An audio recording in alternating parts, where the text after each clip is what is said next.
Yes, hello. Thank you for inviting me. Yeah, like you just heard, the title of my talk is The Independent International Illustrator. And I thought I'm gonna take this as a kind of table of content of what I'm gonna speak about.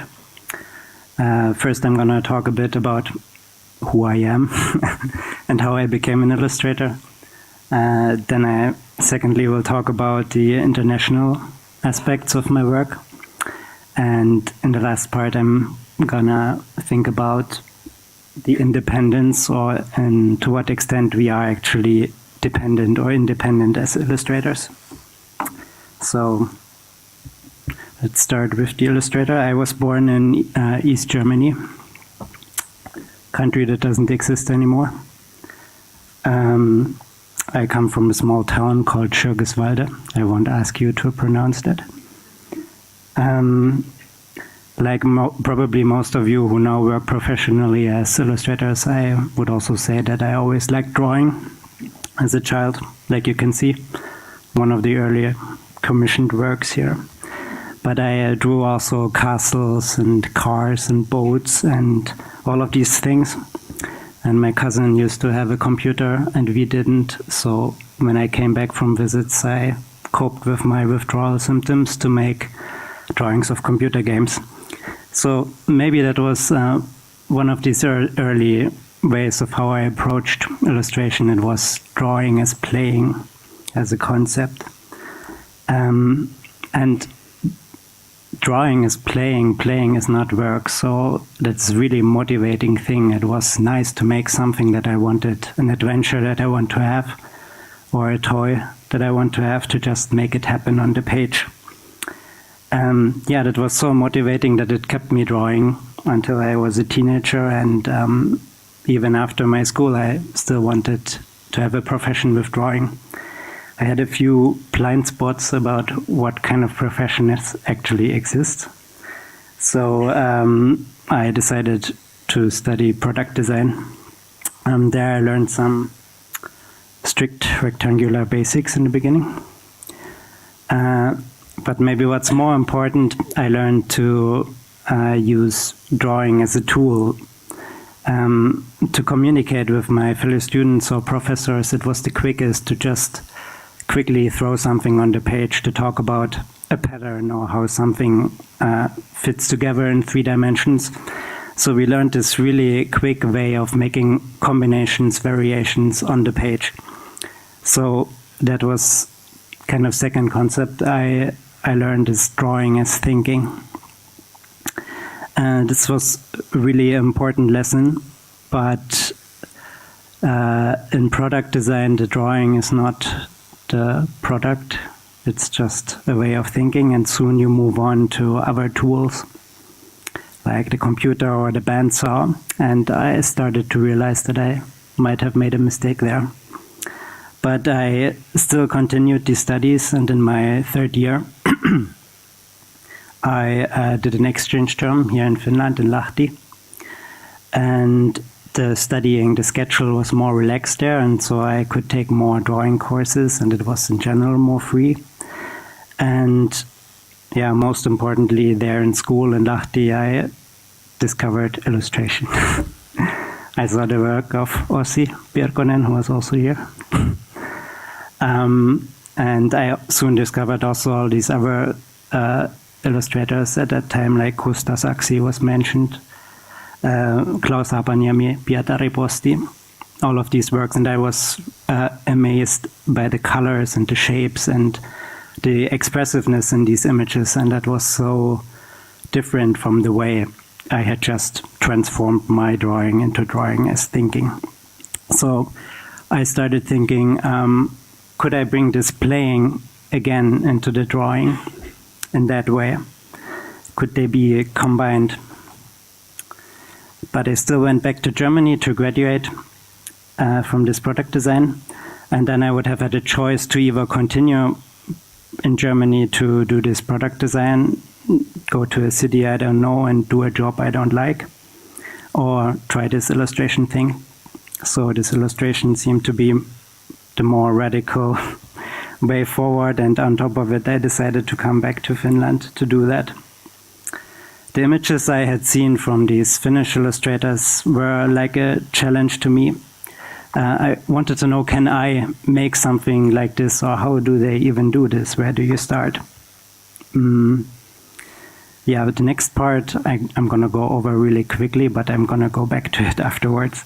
I make these drawings for myself every day and posted them to a website. And after a while, these drawings were featured on a pretty widely read blog back then, Canadian blog. I got a lot of visitors to my website, and a couple of weeks later, I got my first proper published job. It took still about 2 more years, but since then I'm working full-time as a mostly editorial illustrator. I'm doing 50 to 70 illustration jobs per year, and most of my clients are from the US, from Britain, from Germany, Switzerland. That brings me to the international part.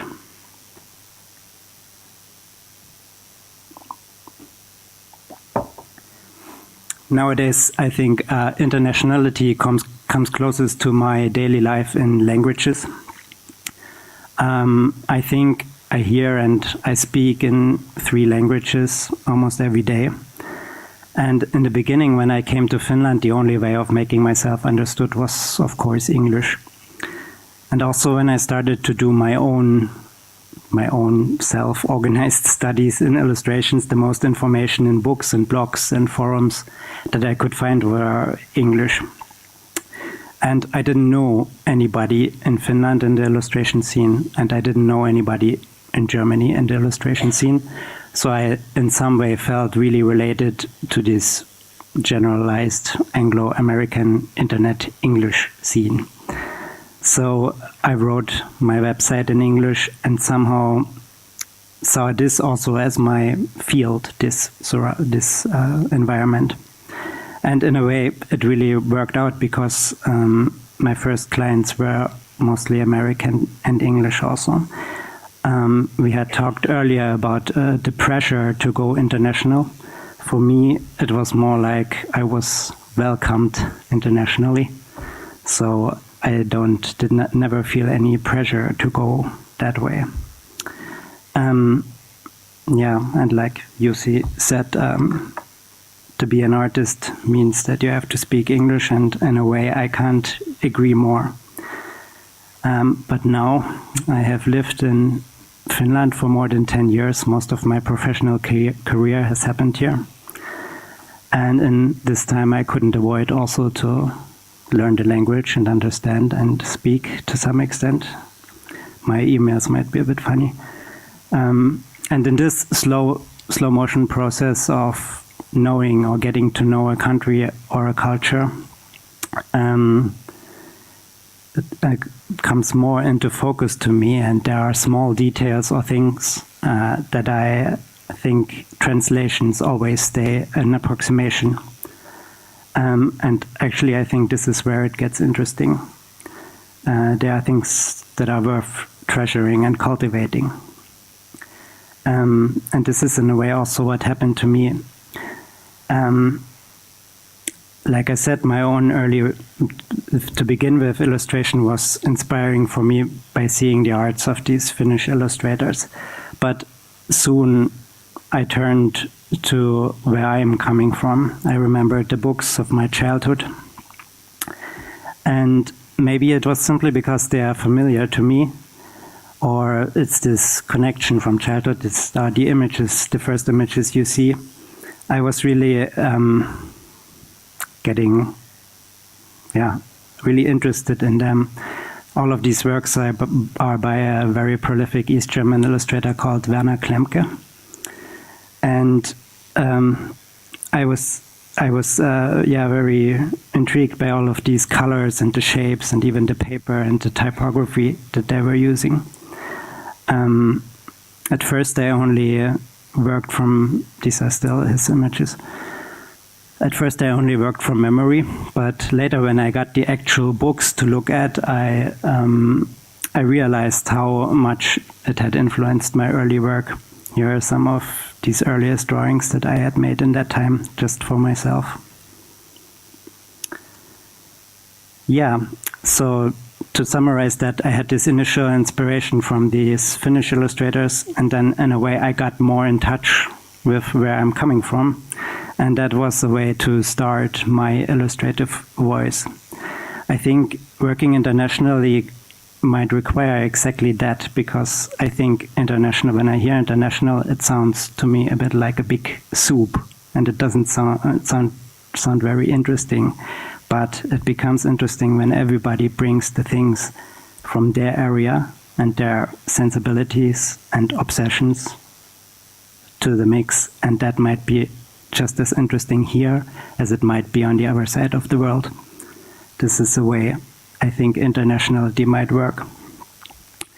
Okay, this brings me to the final part, being independent. From my experience, being an illustrator is the most independent job I can imagine. There is this geographic independence that allowed me to just move to another country. And there is the internet that gives us the freedom to just work for the clients on the other side of the world. And there is English as the common language.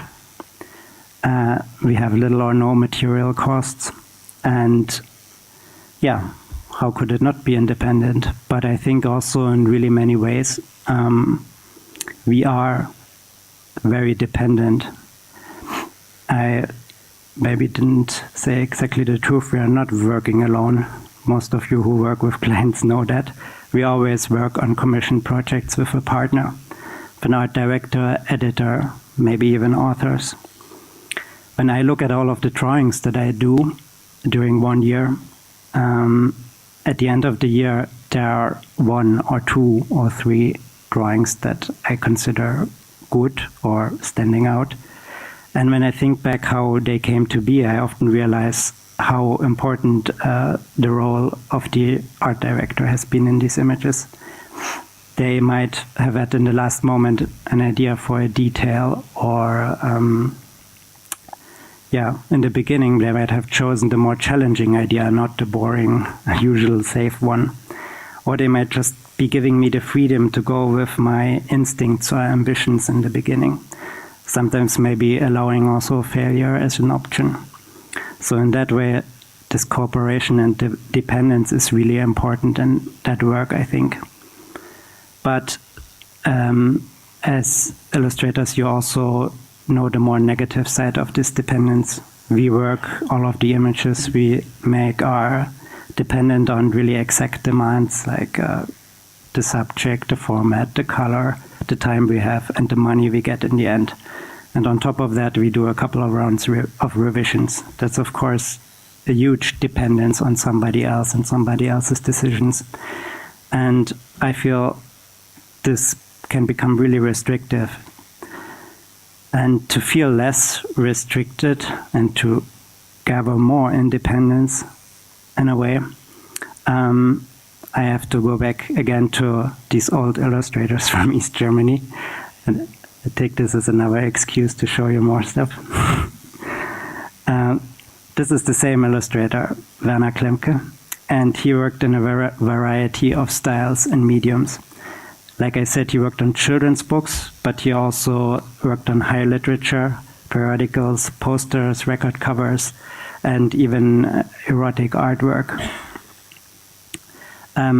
Today, it feels to me that sometimes we as illustrators are restricting ourselves really much. We want to be consistent and recognizable, and we want to have the nice curated Instagram feed. But I think to stay happy, this is not the real world. To stay happy, there needs to be development in what we do, and we need to follow what we want to do ourselves. I will go a little bit into how this relates to my own work. In the last years, I have made a lot of these really dark black and white works, and I find that they were working really well for these more dark subjects, like crime and abuse or war, mental health. and all of these digital subjects that bring all their own anxieties with them. But I started to wonder, do I get more jobs like this because I make these drawings? Or have my drawings become darker because the world has gone darker and I get more subjects like this because the world is like that? These times we have now sometimes feel really dystopian, but I am not hopeless.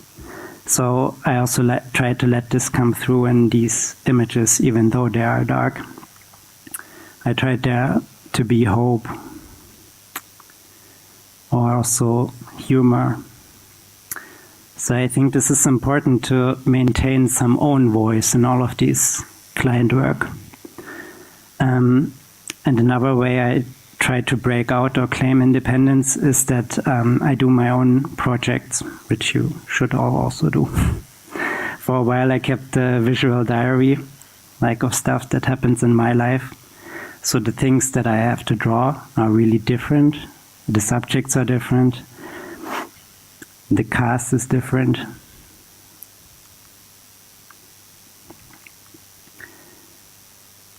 And it gives me a new approach to image making. Lately I also got more interested in drawing on location. Some of you have been with me in Tampere drawing the motocross. Yeah, what can I make happen when I'm there in that moment, maybe in this 1 hour time that I have? Here are some examples of that. So all of these are interests that I allow to follow myself, to give some breathing room.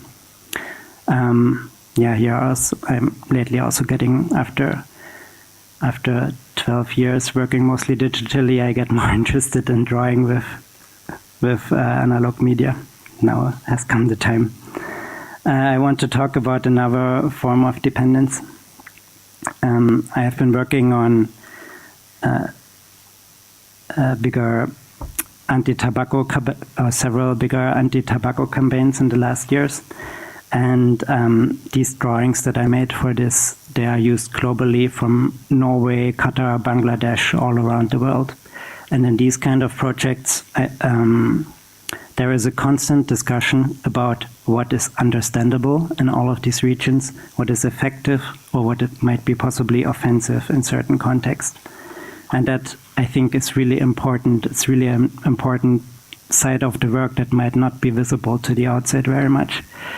I think the role that gender, race, and inequality has in our image making needs to be much more discussed. For one insight that I found interesting is an article by Meg Robichaud on Medium. The article is titled "You Can't Just Draw Purple People and Call It Diversity." It's not very theoretical, but it just gives an insight into what is going on in a project like this. I would wish that there would be more theoretical approaches to this artwork, or maybe I'm missing this. Just I would be happy to, if some of you can point that out to me. We need more people with more varied backgrounds in our work. That makes it easier to approach these topics, but not everybody has to be from a certain background to work on a certain subject, as long as we have a healthy discussion going on and people can point out their sensibilities to help each other. Some final remarks. There is some amount of loneliness that is part of illustration, and is, I think, rightly so, because we need a lot of time to do the things we are doing. But as illustrators, it often feels like we fight out a lot of battles at our own desks, and I think we should be more dependent and reliant on each other, a community, to find these answers to these more complex subjects that are part of our experience now. Yes, and I'm looking forward to seeing the results of this new image that we make for these new subjects. Thank you.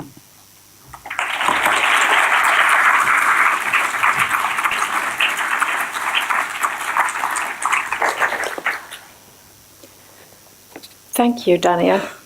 Does somebody want to ask? Yes. Hello. Question about the diversity. Yeah. Have you had a discussion about it with the clients, or have they asked you about it? We have these discussions in these projects, and we think about how many clearly female and male people should be there, or I often try to have there also androgynous people. In these more global projects like this tobacco campaign, it's really a subject. But when I have a normal editorial job, I feel that I have to be proactive about it, and that just the CEO, I make it a woman, and then they sometimes don't want it. Sometimes there are also these limitations where it just doesn't work. I have a real problem, for example, with when you draw a disability, it is really hard to bring into the images, because then you think this is something about a wheelchair, this image. This really, in the practice, it's really hard, but I think we have to do that. Why not have them all women, and why not have them, skin color is a whole different minefield in a way. But yes, we have to do that, I think, yeah. At least when you work with children's books, there's a lot of discussion with editors about this. Yeah. And what I've learned with working in Sweden, they're really proactive with the editors with this thing. Yeah. And what I learned is that diversity is not that there is one black person in a group of 10 people. Sometimes you can have there's one white person, and yeah. Yeah, and there are also in this editorial side, it's really different. Sometimes the article is about a very stereotypic illustration. Like I had one where the boss was a man and the woman was a secretary, and she was scammed. So it was a very stereotypic situation. There was no other way to draw this. But if this would be in any way a more generic story, then I would not have them drawn that way. Yeah. Yeah. Maybe in general, it's just about some awareness that, like Yanni said, perspective. It's not just perspective to imagine the clouds being removed. Perspective is also how does this sound to somebody else, and how does this look to somebody else. Yeah. Yes. So I've been thinking about diversity. Can anyone draw any type of person or minority? But I've been thinking, it might sound silly, but sometimes I'm thinking is the solution not that we should be more inclusive in who is taken into, who is becoming successful as an illustrator, and shouldn't we just make sure that more minorities also get to draw? Yes, exactly. That's what I mean. I should not be the person to draw a certain subject. I could.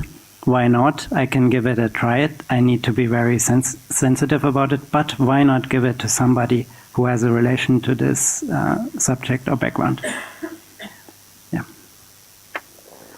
I actually, because this comes down to cultural appropriation in many ways as a conversation, and I think that it is a really interesting topic, but my biggest worry always is in limiting what you can draw and how you express yourself, is that you start to actually promote a conservative world, because we're still not opening the doors, and I don't think that works out at all. I think it's a huge backlash. I do think that you should always be more proactive as a voice when you're in that position to say, hey, could I work with this other person? Or, how about we get someone like this on board this? Or can we consult with somebody? And that way, employ somebody to be in the position. But I would never shy away from it, because I don't think that that's the right way to go. Yeah. No, I definitely agree with that. And it's just something that I've had in my head and been thinking about, really. Okay. Yes. So I want to ask, how can you manage yourself to working in such a huge pressure in a project or your own condition to produce some great illustration as you do?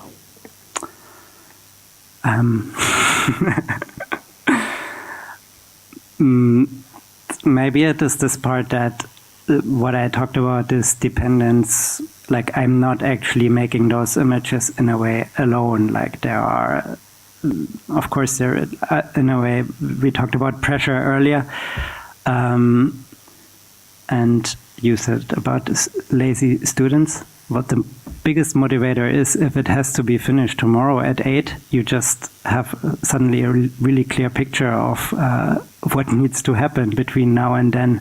And that's something as a student, I remember myself that was a very hard thing.